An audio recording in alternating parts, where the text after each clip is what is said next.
Thanks so much for joining us at 10. I'm Mark McPherson.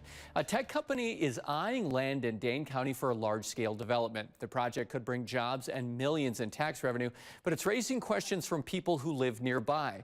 WMTV's Shayna Najawan joins us live in studio. And Shayna, you've been talking with people who attended a public meeting where the company introduced its plans for the first time. That's right. QTS Data Center says it's still in the early planning phase as it explores whether the site in northern Dane County is a good fit for a future data center campus. These facilities help power the internet and cloud services, but often require a lot of electricity and a lot of space.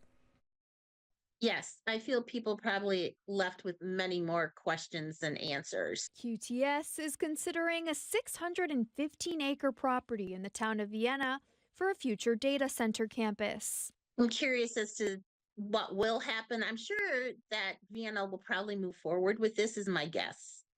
And that's a guess, right? Data centers are large buildings that store and manage digital information, from emails and websites to cloud storage. They run 24/7 and rely on electricity and cooling. I purposely was interested in how they're going to offset the power drain because they're huge power drain. In a statement, QTS said it is, quote, committed to economic development that provides meaningful return on investment for the communities we call home. The company also pointed to jobs, tax revenue, and charitable giving in other states where it operates. One Wanakee resident who attended QTS's drop-in meeting told WMTV 15 News the event didn't feel like an open forum.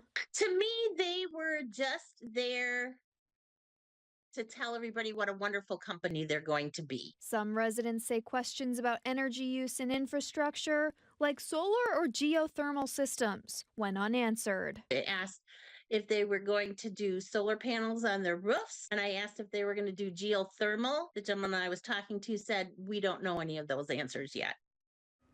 QTS says it hopes to bring long-term value to the area, similar to its data centers in Georgia and Virginia. Live in the studio, Shayna Najawan, WMTV 15 News.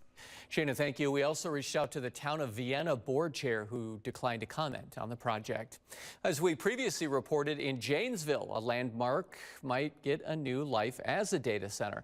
The 240-acre GM plant, you can see that area on your screen there, has sat empty since 2008, but now the city's exploring plans to make it into a data center.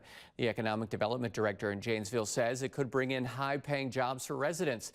City leaders are planning to start the next steps next month, with the feasibility plan taking up to 2 years.